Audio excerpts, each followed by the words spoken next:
absolutely thrilled to be joined here by Natalie Keller Reinert, who is an amazing author in the equestrian space. Honestly, taking the equestrian space by storm.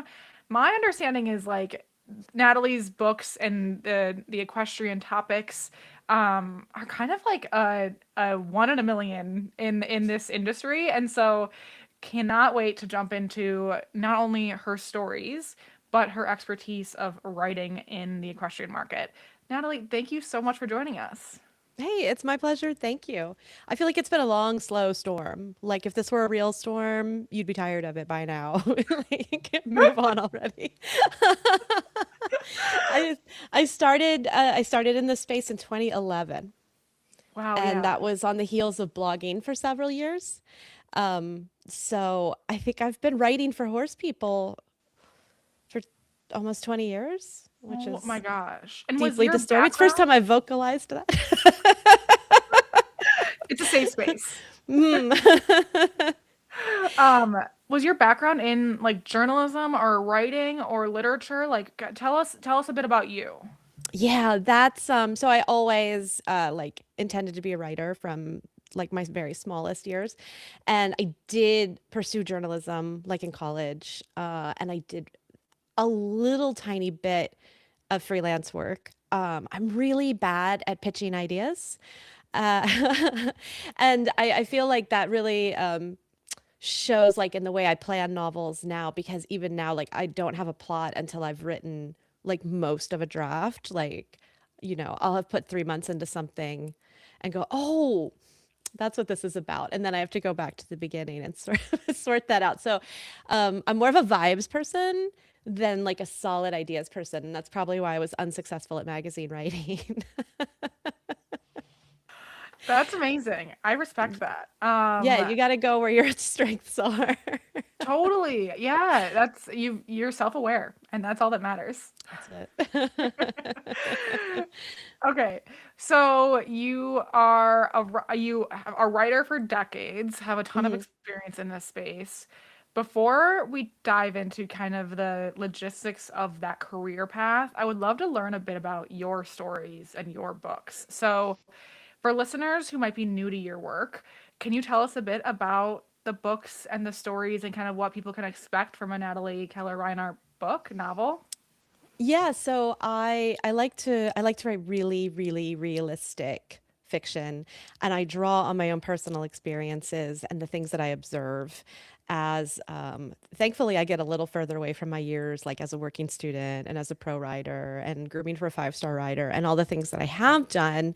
And now I'm a little more on the observational side. So if you see me volunteering somewhere, I am listening very closely to everything that I hear and sort of just thinking. I try to stay as involved in the equestrian community as I can, although for the past 2 years, I have been on deadline for 2 years straight because I had two series go to a major publisher who wanted to do all new editions of them. And that has been a lot of work. Plus, I have a brand new book coming out in March that needed that full treatment. So it has been like kiss horse on nose, run back inside, sit back down at a laptop kind of situation for a while.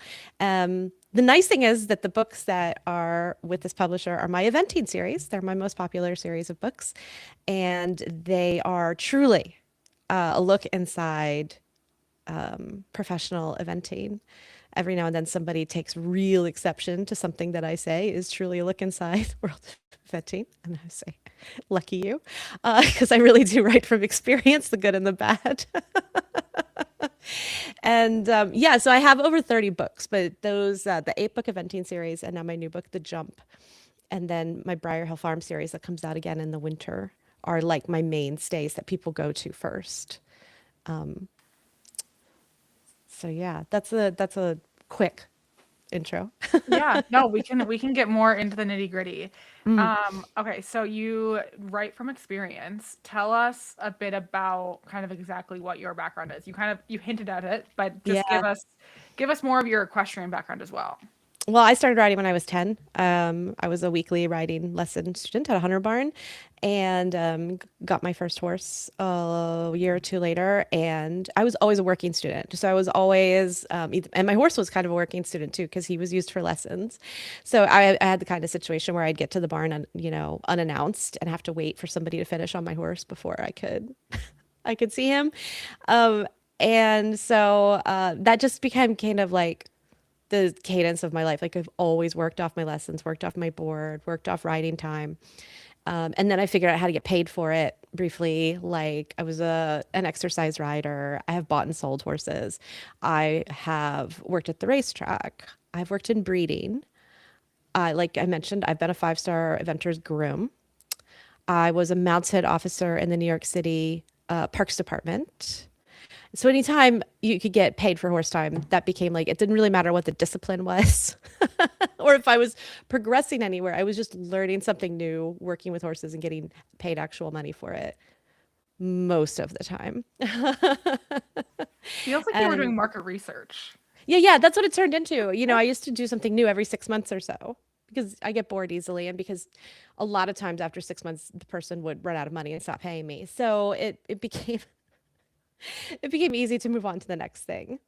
And it really has been able I've been able to write so much that I feel really informed about, and I feel really confident presenting to people like this is a really accurate picture of what this lifestyle is like, and that's really important to me. Like I said, I went to school for journalism, and that's just my style is very realistic. Like Love that.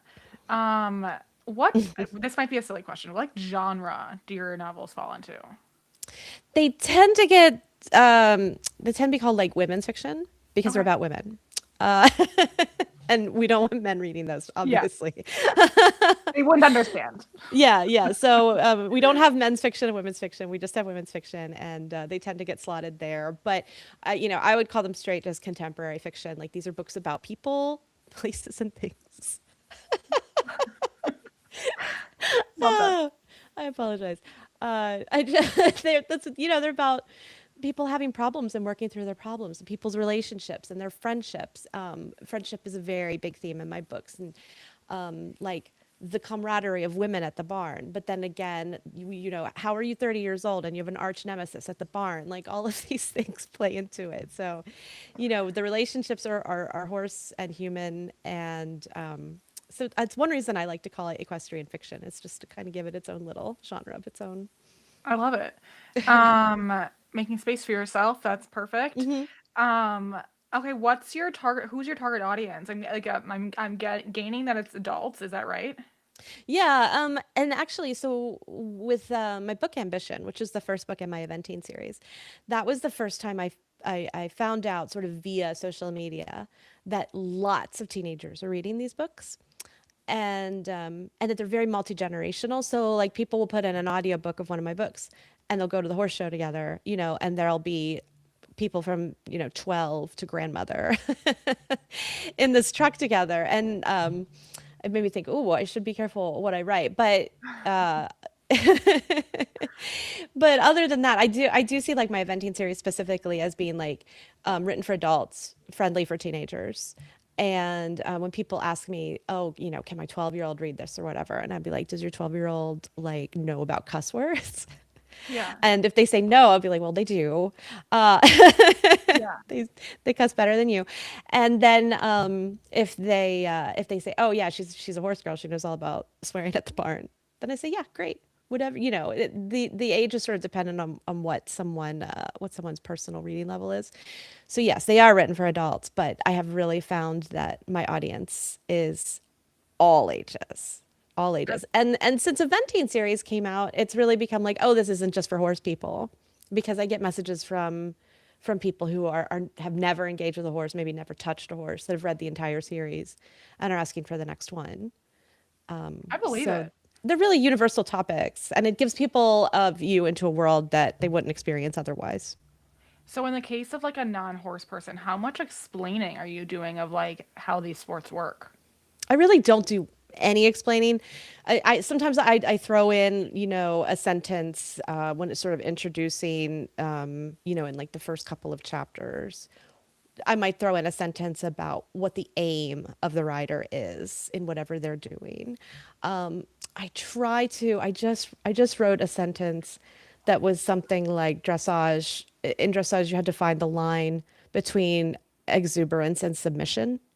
And so I'm looking for answers myself, right, about our sport because it can be very esoteric. And so I sprinkle those moments in, and then you know, a reader can absorb that along the way. Just like, I mean, if you were reading a novel about any sport, you wouldn't expect the rules to be written out for you. And if you really needed to know them, you can look on Wikipedia and they're there. So Very valid. Yeah, I do a lot of like side Googling with the I books do that I too. read.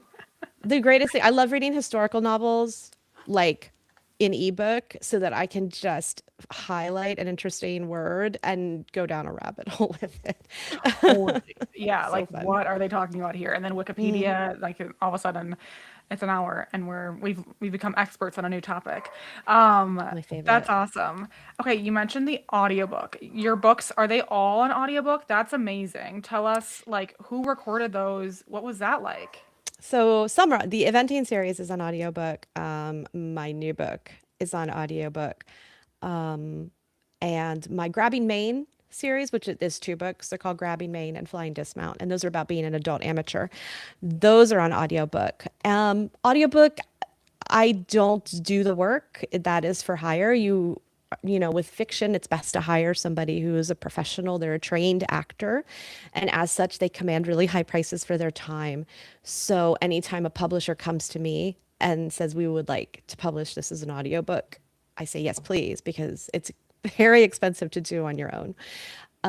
The audiobook narrators that I've had have all been really enthusiastic about horses, maybe involved with horses when they were children.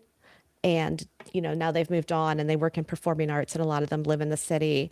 And so for them, it's been a chance to kind of reach back and find that part of them, which is which is really nice. It just sort of shows how universal the experience is. I don't listen to my audiobooks other than like the auditions and a couple of lines of quality check. You know, I just don't enjoy listening to my own work. I get it. I totally get it. Hmm. I can imagine that's yeah, an interesting experience. But the audiobook thing like that is really awesome that your books are available that way. I know a Ride IQ team member, she recently had like a 13-hour drive and she listened to one of your books cover to cover in that ride and she was just like it was so good. Like our whole next meeting was like unpacking how awesome it was. I So love that. Yeah. They're like I think they're all like 10 to 11 hours. So they can keep you busy. totally. My dressage instructor listens to them over and over again. And she'll text me. She's like, "Oh, I'm getting to that part again." I'm like, "I don't remember what you're talking about. Do you know how many books I've read?" How many books have you written? I have about 30 out, and I've sincerely lost count. I mean, the Oh, books are behind me. I've got Eventing series, and above it, I've got other series. I've got Ocala Horse Girls is a 5 book romance series. Catoctin Creek is a 4 book romance series. Showbarn Blues is 2 books. Alex and Alexander is 5 books. Eventing is 8. So they add up pretty quickly because people want more of the same story or more of the same characters. And as soon as people start pushing and saying, well, what's happened with this person and what are they doing? It's really not a huge extension for me to say, oh, well, they're doing this, this, this, and this, and I could write that. And so it becomes another book. totally. Yeah. Inspiration strikes and you don't know what can happen. That's awesome. Yeah, the groundwork is already there. I've already created all of these people and put them Yeah, in situations. that's awesome. The world exists. These people exist. Hmm. Okay, so for a person who's introduced to you for the first time, is there a series or a particular book that you recommend they start with? I usually recommend Ambition, which is the first book in my Eventing series. That one can be challenging for some people because I did write an anti-heroine as my lead character. Basically, horse books tend to be a little bit,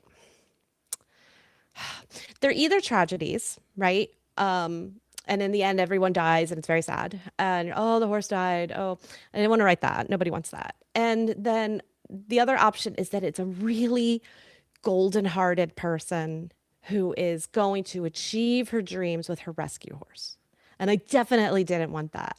I was fully a child going, why don't villains win? Not because I like villains more. I just thought it seemed more realistic. The villains won sometimes. And I think in the horse business, you see villains win a lot. And so while Jules, my lead character, is not a villain per se, she starts out as the kind of person where you're like, oh, I see. This is where they come from. This is where it begins, huh? And it's always really interesting to take a person who puts herself and her career ahead of absolutely everything, sort of tear everything down for her, and then watch her rebuild her life. And that's the course of 8 books is like, from anti-heroine to true heroine and a mentor and a respected person. And that was a really fun journey to write, and people really enjoy that journey, but you do have to survive her sort of in the beginning. I am going to say, I mean, this is the series that sort of put me on the map, so to speak, and this is what we're making into a streaming show and all that. So there's something to be said for that. But my book that's coming out in March, The Jump, I think is going to be a book that people are going to take down and be like, this character really resonates with me. These struggles really resonate with me. This is very deeply relatable, and it's going to leave them thinking about how they interact with their horses or with their lives, with the other people in their lives. So, yeah, in 1 month, I'm going to say The Jump is the book that you should read first. Stay tuned, everyone. That is amazing. Oh my God. I'm sure everyone is just like so excited for that to come out. That is really awesome. Okay, so you've written 30-ish books. Ish. We've lost count. There's so many. We've lost Can count. can we talk a bit about how you even like how you start a book, or even maybe earlier on in your career, did you have any experiences that like formed the your process when you're writing a book for anybody who's listening who's like curious about how this even works? Yeah, no, no, true chaos. A lot of people take writing classes or they go to school for creative writing, or they do an MFA, or they join a writers group. A lot of people do a lot of things right. And I did not. I had been, I'm a reader, and my understanding of fiction and its shape was entirely like built on experience of reading. So even several books in, if somebody like asked me basic questions about structure or, 3 act story structure, this, that, or the other thing, I'd be like, I have no idea what you're talking about. It was a fully instinctive process. That takes a really long time. Um, because when you don't know what the shape of something could be, but you could read something and you feel that it's not right, it's learning to do a dressage test with absolutely no trainer and no books. You're just looking at people riding and saying, well, that seems reasonable. I should be able to make a circle, right? Um, but you can't. And so every draft would take a really long time. I still don't I still don't outline. I still don't plan. Like I said, I still don't know. I'm not good at plot, and I never will be. That is something that comes after I've gotten to know my characters and the choices that they would make and that kind of thing. And then I can go, oh, that's what this book is about. Like my subconscious is fully aware. And I think you have to lean into whatever chaos your brain likes. And some people just live for an outline and sitting down, looking at their list and going, this is the scene I will write today. And this is the mood. And this will be the conclusion of that scene. And I have tried, and I always end up having to rewrite it 6 or 7 times. So, Wow. no process, just vibes. Yeah. I've just done it so much now that it is how I work. When you learn to do something the wrong way, but it works. So you just get really fast at it. Like people who can hunt and peck 100 words a minute on their laptop. Like I learned to type, which I guess they don't do anymore. And I see other people, like even my son, I think just like boop, boop, boop, boop, boop with 2 fingers, and they can type just as fast as I can with 5 or 10, I guess. I have It's so many basically like questions that. related to the typing, but I'm gonna resist the urge to go down that rabbit hole. Watch a teenager type sometime. It's terrifying. Oh my gosh. I can't imagine. I figured that was like a big part of their upbringing. But They don't teach it. You know those little ridges on J and F? They don't yeah. know what those are for. And the Okay. day we lose those, I'm gonna be in big trouble. So I rely on those. Yeah. That was like my whole, oh my gosh. Okay. So much to so much to think about there.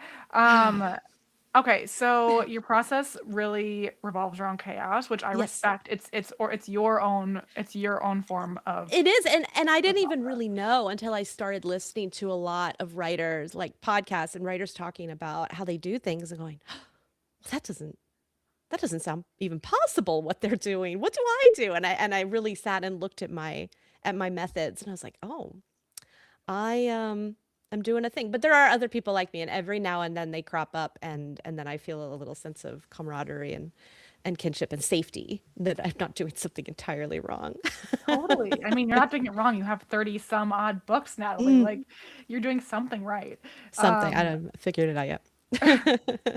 Okay, so the story comes to you as you're writing it. Let's talk a bit Mhm. about kind of the feelings or visuals that you as a writer are trying to capture. Are you how much I mean I'm how much of that is just like innate or and how much of it is conscious of okay, I want this event or this experience for the main character Mhm. to evoke this type of emotion from the reader or kind of what is the dialogue that's going on in your head while you're coming up with these stories. I'm very much a first person in the moment kind of writer. So you should be feeling what the main character is feeling. And so if she's looking at a fence and she's feeling a deep sense of dread in the pit of her stomach about that fence, you too will feel, oh no, I cannot ride that. And then you will put your, big girl boots on and you will go and you will jump that fence because that's what you're trained to do. I love to evoke setting and the way that a place makes me feel. That's why so many of my books are set in Florida, and the ones that aren't are mostly set in New York because those are two places where I feel most myself and I have the deepest connection to my surroundings. I love writing about Florida nature and the weather and the way the seasons pass and the length of the days in the summertime when you think that you must be done, but it's only 3 o'clock and there's a whole nother day stretching out ahead of you. The way the humidity feels and the way it dries out suddenly. And why do I have a winter cough all of a sudden? And it's been winter for months, but this is the cold front that got me. I think that li- lived experiences each one can be so unique that it's worth sharing and it's worth trying to dig out exactly what it feels like. What does it feel like to ride a horse in June in Florida? What does it feel like to ride a horse in December in Florida? What is every little piece of that picture like? So I write all of it, all of it. And then my editor goes in and strikes through lines and she says, I think we know it's storming. I'm like, well, it was storming on that page, but this is a different storm that we need to discuss now. But That's amazing. I love that. I kind of wish I could do that to some books sometimes. I'm like, we get it. that I guess that's my number one, just judging by the past 2 years worth of edits. I would say that's my number one overwrite is a bit of repetition. So I'm trying to learn. I'm growing. Honestly, it's easier to cut down than it is to add, in my opinion. So then you've It got it all is. there. All they have to kind of do is just delete it. Mm-hmm. Um, that's amazing.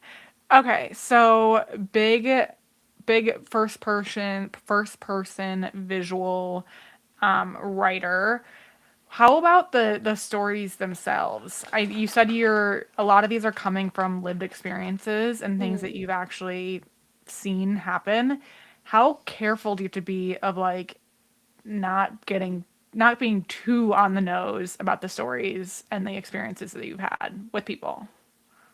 Well, most of the time they're from like the 90s or the 2000s, so it doesn't even matter, right? Because people will, it's really funny. People will say, well, who, I think I know who you were writing about here. And the majority of the time I can say, you don't actually, because it's just sort of like this mass of congealed memory in my brain. And I'm just kind of, what it is when I write something, I'm dealing with a, when I get to a reason, I'm dealing with a question that I've got. Why is something like this? Why do I feel like this? Why do other people behave like this? Why do we treat horses like, all of these different questions is, and at the base of it, it's all like, why are we horse girls? Like, what is that compulsion? And so what I do is I pluck instances as they come into my mind that I think I want to delve into and sort of use those to support my question or answer it or just,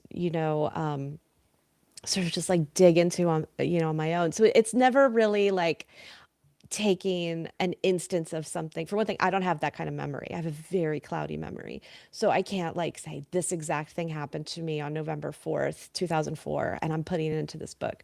It doesn't work like that. I would have to write it the same day. So I'm just kind of digging out like weird memories and blowing off the cobwebs and saying, how can this sort of advance my character's questions and send them in one direction or the other. When I was writing The Jump, I really wanted to look at why people, at what that line is between like, I love horses and I'm going to mistreat this horse. Like, where does that line? Where there was a lot of like news going around as I was sort of working on early drafts of it and trying to present outlines to my editor. There were a lot of scandals, and there were a lot of people that I respected when I was a child or a teenager. It's like, oh no. And or things maybe that I was like, have I done these things? Did I take this advice? And so that became like a central question of the book was, how do you know when to listen and how do you know when to stand up? And how do you know like when people are saying to you, this person, has done this and they've gone to the Olympics and they've been here and they've been there. When you have done all of that, then you can question their motives. How do you respond when you're just a girl with a horse?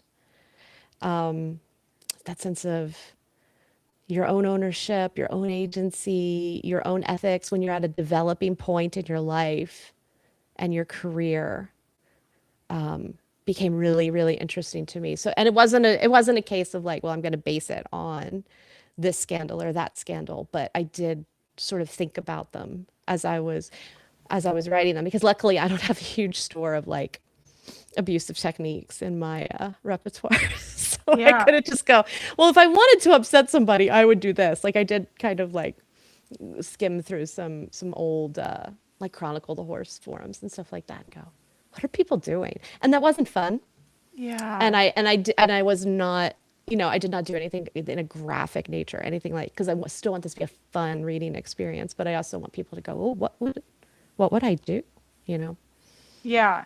Oh man, I mean, if the book answers that question, everyone pre-order your copy because I think we are all grappling with that question and how to handle it, and I think it's a really important topic. So I'm really glad Yeah, you I brought think that I have been for the past few years, like, oh, I'm in my 40s now. I'm really like starting to get to know myself or something.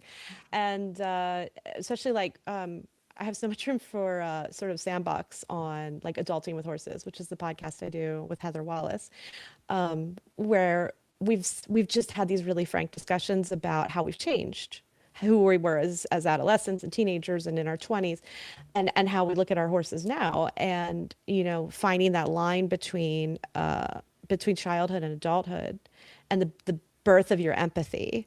And when you start questioning sort of everything you ever did, those are all very interesting topics it. Yeah. that I spend a lot of time on, even not in my fiction. So that was a big piece of the jump, was like, how do I look at my horse now? What lessons do I do on Ride IQ now? Well, the other day I did Kathy Bars, 7 games less, that kind of thing. Like I'm out here doing stuff that when I was 20, I'd be like, ha, that's ridiculous. Go jump another jump. And I Totally. think that's a big discussion that a lot of people are having, even, younger than me. Just as a general rule, the horse world is starting to have this discussion of why, you know? Yeah. And where's the line? Yeah. Hmm. Like, yeah, I think, and I totally can relate. I think everyone listening can probably relate of like, we've just become, I don't know, there's just an awareness that is Hmm. coming over the market, the world, the community that is Yeah. so important that we all want to, we don't not let this moment pass and like really lean Hmm. into it. And how can we be better partners for our horses and just better people in this world? And so I'm glad that that's something that you're talking about on your podcast and it's something that you're writing about in your books because it's so important. Yeah, no, I do. I think there is a moment right now, and I think we're all on the wave of something really interesting. And you're right. The more that we dig into it ourselves and discuss it and learn, then the better off we're all going to be in the long run, our horses and ourselves. It's exciting, really. Yeah, totally. So you mentioned that your books in general, you want them to be happy and to kind of the takeaway to be a positive feeling from the Yeah. reader. Is that kind of an overarching kind of principle you have as an author that you want? Does every book need to have a happy ending, or kind of what's your take on that? Yeah, it is. And it's funny because it can be hard to find the happy ending sometime. Like with the jump, because I write very realistically and because I was dealing with a difficult subject, I wrote an ending that was the best thing that could be said for it was neutral. And it took me a few times to figure out like how I could have something that felt real in our current environment, but also, you know, end on a positive note for our characters, because that is important to me. I read for pleasure, like I read to learn and I read to understand, but at the end of the day, I read because I really enjoy it. And I think that's true of my readers as well. And they have a certain expectation of me at this point that nobody gets injured for life. And well, some, maybe little injury for life. It's horses after all. Yeah. But but we all make it out in the end. Let's put it like that. I think honestly, as a reader, as like an addictive reader at times, I think that trust in an author Hmm. of knowing like it might be a bumpy road, but we're gonna get there is something that like I really value. I know, Yeah. like I know there's gonna be some sort of resolution at the end, and it's a good feeling to be able to trust your author in that way. So I like really like that. I do. I believe in optimism. I'm not, I'm probably a realist because I'm a very skeptical person. And I think it's hard to be a skeptical optimist, but I do believe in the principle of optimism. Me So if I too. can share that, I think that's important. Yeah, Good- putting more of that out in the world is only a good thing. Hmm. So I totally respect that. Okay, so let's talk a bit about your writing routine. What does that look like? Are you somebody who sits down at your desk and you're in the zone, in the flow state from 11 a.m. to 3 p.m. or does it come to you in the middle of the night? Like what is your process? Sometimes I wrote the dumbest note to myself in the middle of the night the other night, but the important words stood out, which were friend test, which I have to get back to that book and get that really in there. But my writing routine it's kind of all over the place because I'm still in a state of like I'm editing some things and I'm writing some new things. When you're writing on contract, you can really be pulled in bunches of different directions all the time. And some days there's meetings and it's very hard. If I don't have like a solid block of time, it's very hard for me to say, oh, I'm going to be creative because there's no such thing as like a multi-hour flow state. Flow states are 10 to 20 minutes if you're very fortunate. That's only that's probably true even without like the pool of social media or the like this is getting hard. Why don't I look at my phone? You know? But a lot of times I do end up spending 4 or 5 hours a day at my desk, which is a lot of time to try to be creative. Totally. And whenever I can, if I can take a week off between two projects before I get back into something, I will, and just read a ton. I almost feel like the thing that has changed the most for me recently is not that writing more, it's reading more. I've really upped my intake over the past year or two, from I try to read when I can to, trying to finish 2 or 3 books a week and just really Wow, yeah. just eating words and eating structure and emotion and all of these things and just internalize it and let my subconscious kind of do its work because an awful lot of writing is coming from your subconscious. And that's what those midnight wake up and go, oh, friend house. That's your subconscious saying, I was working on this while you were asleep. It's the same reason I'll go out and ride for, even if I don't have time to do a proper ride, and I really haven't in like 6 months, but I can get on my horse for 15 or 20 minutes and go for a hack. And that can let me, let my brain just work over the things that I've been messing with all day. And it comes back to me and I'm like, oh, I know what I need to do, and I have to sit down and do it. Yeah, I don't think it's a great idea. Like the expectation of I'm going to be a writer and I'm going to sit down at my desk at 8:30 and I'm going to get up at noon. It doesn't work that way. You have to just follow the energy and just flow with it wherever you can. Yeah. Because Creative process is such an ongoing experience. Like it doesn't fit one mold. So you're reading a lot more on in your own time. Is that kind of how you remain inspired? Is that kind of where you pull your inspiration from? yeah, you can pull a lot of energy and seeing how somebody else has presented something can really open up doors for you. Sometimes I read something and I think, I wouldn't have done it this way. I would have done it this way. Wait a second, let me write this down because now it makes sense, in something entirely different that I'm working on, or now this has given me an idea for something that I want to work on in the future. So that critical, some people say, well, it's very hard to read once you start publishing because you've learned to read very critically and now you just see mistakes. But that's a temporary problem and you can turn that to your advantage and be like, so how would I fix that? Okay, let me write that down. And so it's like an endless source of inspiration. I think it's very helpful too to be reminded that you're part of a community because, just like if you ride at home, sometimes it's hard to remember that there are loads of other people that are working on the same problems as you every day. And so it can be nice to just sort of informally settle yourself into that community and be like, okay, I'm here with all these other people. We're in Totally. this together.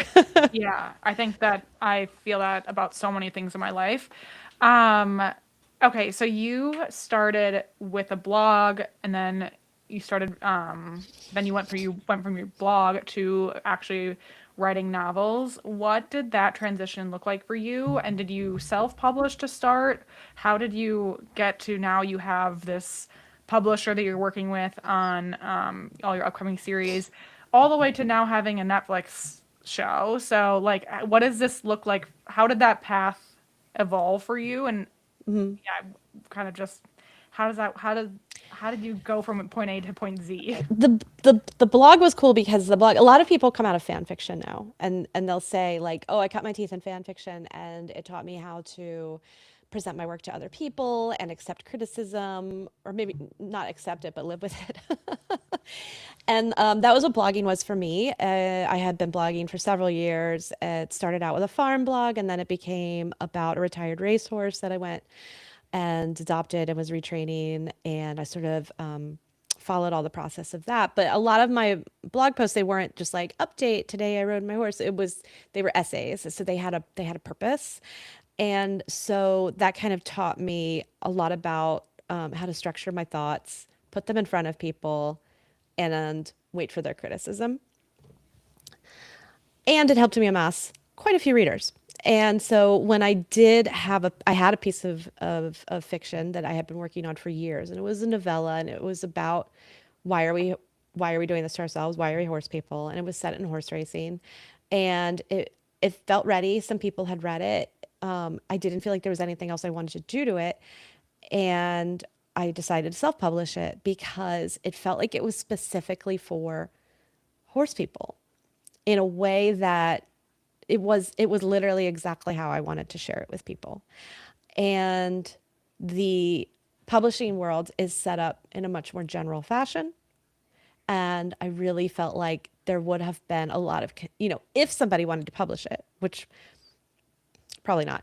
But I felt like there would be a lot of concessions made. Be like, can you explain this? And can we tease this? And I really just, it was just the way it was. And, uh, and also, you know, I was really broke. And I had a piece of work and I had people who were willing to buy that piece of work right away.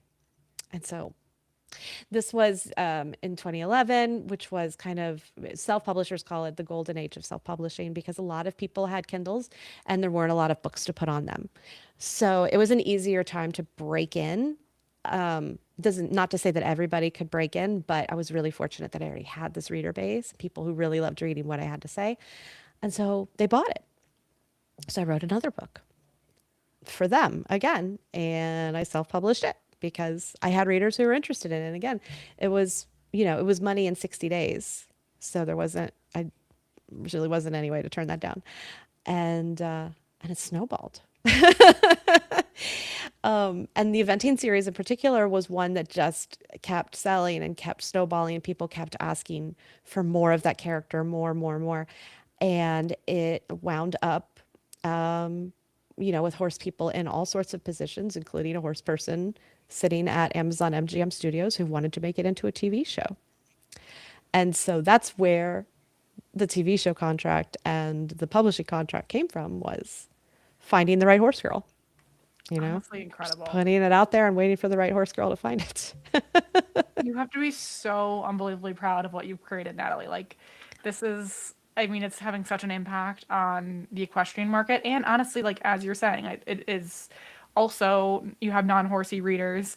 And then Mhm. now having this expand into a show, like, like, just the impact that can have on the eventing community or the general equestrian community to have something quite so mainstream be highlighting the experiences Yeah. of people in the horse world, I think like that is huge. And I hope you take time to really celebrate that accomplishment. So that's really, really cool.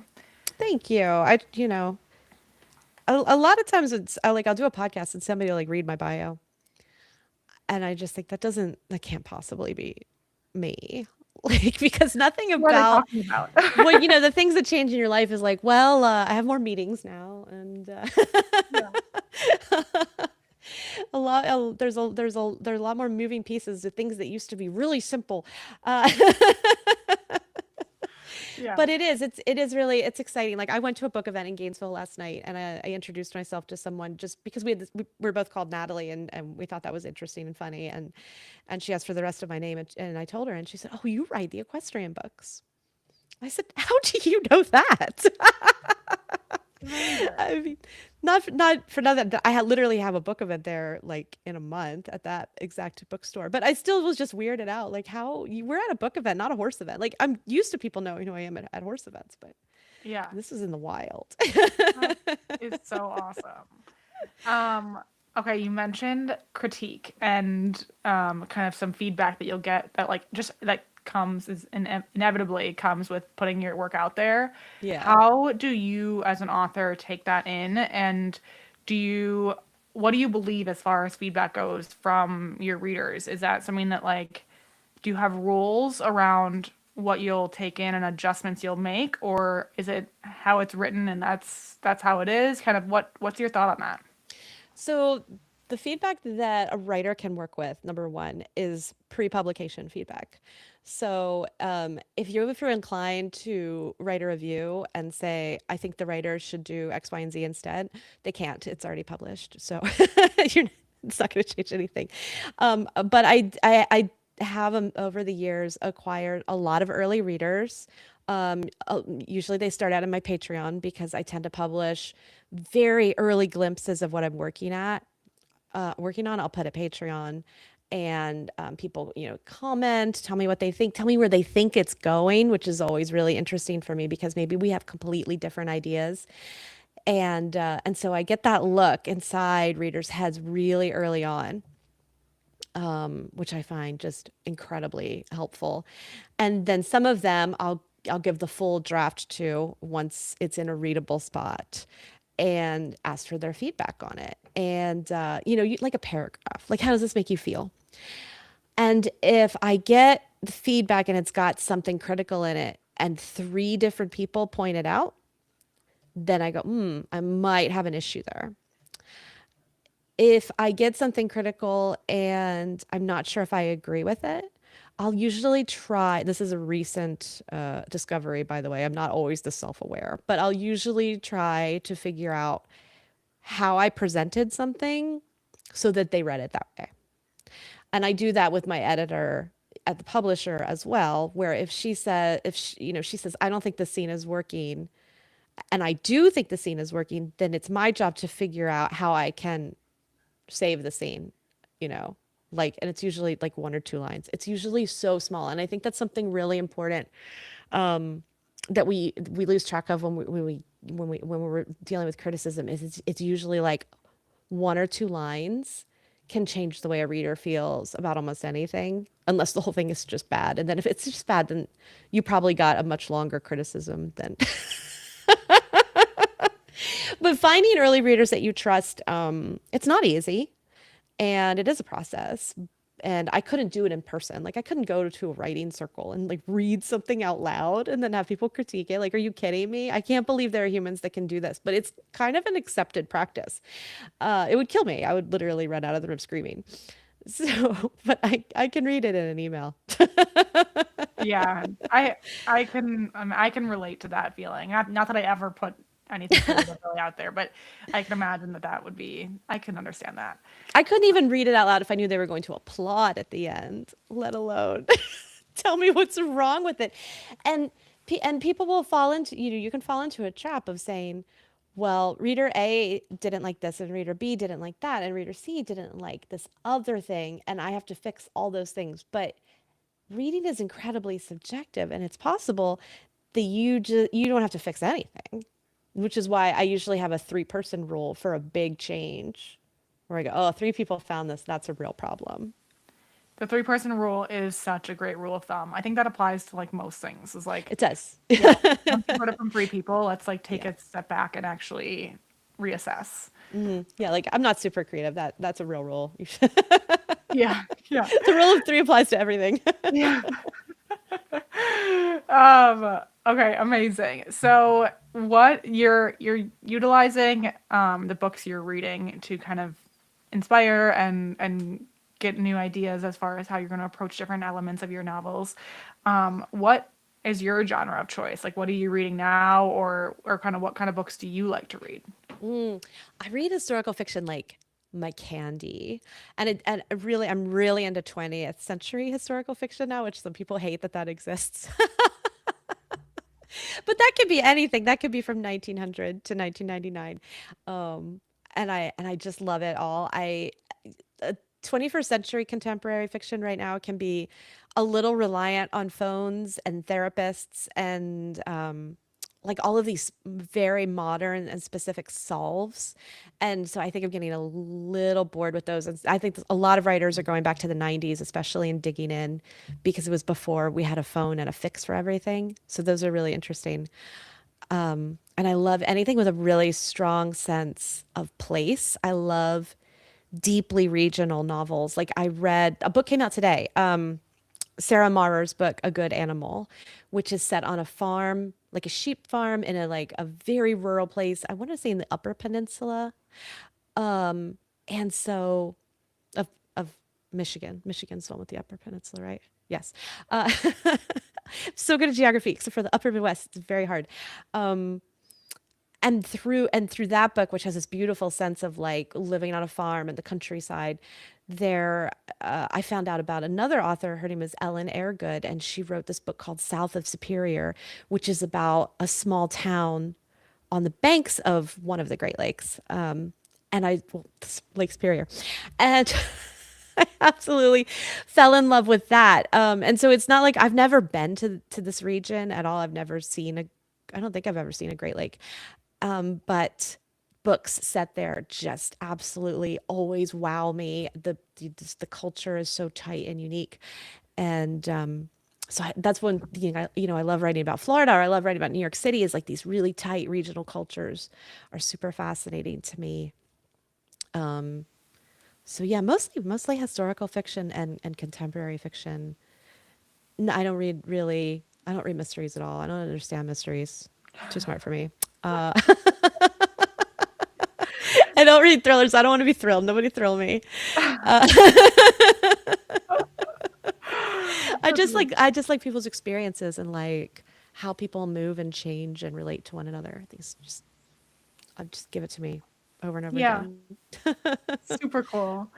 Um, okay, for anybody who wants to get into either they're like just starting out their career or maybe they're wanting to start this later in life, are wanting to take a stab at writing either a novella or a novel or even a blog. What kind of advice would you offer? Well, everybody, the hardest part I think of any book is finishing the first one. And there's a lot of prescriptive advice about how to finish your book. Whether it is never ever edit what's on the page and just push through to the end, or or write the outline, or do you just have to find what works for you, and that's really hard, and that's bad advice. But everybody is completely different, and I think the first, there's a lot of gurus out there. There's a lot of writing gurus. The only one who has ever really recognized that and put it into like book and podcast format is her name is Becca Syme, and I would really recommend people check out her books or her podcast, her philosophy, because she says, hey, however you write is the right way for you, and you can't apply other people's not policies, procedures. Policies and procedures. You can't, you Processes. processes that, yeah, you can't apply other people's processes to yours and expect that it's going to stick and you're suddenly going to be good at this. You just have to just keep going and recognize the parts of it are just going to suck. Middle of the book sucks for everyone. It sucks for me 30 some books in, and it's going to suck for you one book in. And you just have to keep going because you have to believe that you're going to come back through and it's going to feel better, and you're going to come back through and it's going to feel better, and 45 times later you're not going to want to read it again, but it's going to be a lot better, and that's when you give it to someone else. And when you get stuck, you do things to get unstuck. You write in your journal, you read a book, you go for a walk, you get on the treadmill, you listen to a really dumb podcast about theme parks like I do. Anything that'll let your mind sort of play and not fixate. Because if you fixate on the problem, you can't fix it. So, it's just like finding all these strategies for yourself. I wish it was easy, but it's not. Yeah. But I think the freedom just to start and like there's no right way is Hmm. honestly that's great. So, Yeah, you don't need um, any tools. You don't need any education. You don't need a program. You don't yeah, need any of that. You just have to you want to need do it. a notebook or a computer or Hmm. anything that you can write on. I have piles of notebooks. And at this point in my life, I have specific pens that I like to write with, but I used to write with ballpoint pens on the backs of receipts. And I still have, like, any, you can do that. If you want it, you will do it. We give you permission. Yeah. Okay, Natalie, this has been so much fun. For everybody who's listening who definitely wants to pre-order the jump or jump into ambition or get into ambition, pun intended, where should they go? Like what, yeah, where can they find you?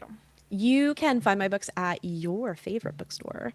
So, if you have a favorite bookstore in your town, or if you shop at Barnes and Noble, or if you shop online, you can find my books. If you type in Reinert and Equestrian, you'll definitely find them. Type in Eventing and Natalie, they'll probably come up. Um, they are the Jump is going to be available nationwide, and March 24th in ebook and audio and hardcover. And I believe it will be available in the UK starting like April 20th, which is something I just learned by looking at the Waterstones website. No one actually told me that. Uh, and then it's available through booksellers worldwide if you're in Australia or Canada or somewhere else and you want to check it out as well. And the first four books of the Eventing series are currently in Kindle Unlimited on Amazon, so you can also read them if you have that subscription. And they are also all in audiobook. So basically, yeah, Wow. anywhere books are sold, please enjoy. Find you everywhere is the Yep. answer. Uh, and timeline on the TV show, is that just like really early stages right now? No one knows? Yeah, yeah, it is. It's kind of really slow getting shows off the ground, especially when the like Hollywood studios always have a lot of flux and sort of ups and downs and staffing and things like that. Mhm. But we are working on it, and it is a priority, so we will see more. I can't wait. We'll definitely have you back on ahead of that, and we'll have a watch party with everyone listening. That sounds like so much fun. That sounds like Well, an amazing time. count me in. Natalie, for people who want to follow along with you, do you have like a public Instagram or anywhere that your readers follow you? Yeah, mostly on Instagram at Natalie K. Reinert. And I put a little bit on TikTok at Natalie Gallops. And if you're on Facebook, you can find me at Natalie Keller Reinert as well. Those are my primary spots where you can find me. Yeah. Amazing. Well, Natalie, I have had so much fun chatting with you this evening. Thank you so much for sharing your writing expertise with us. And everybody listening, go check out Natalie's upcoming book and have a wonderful evening, everyone.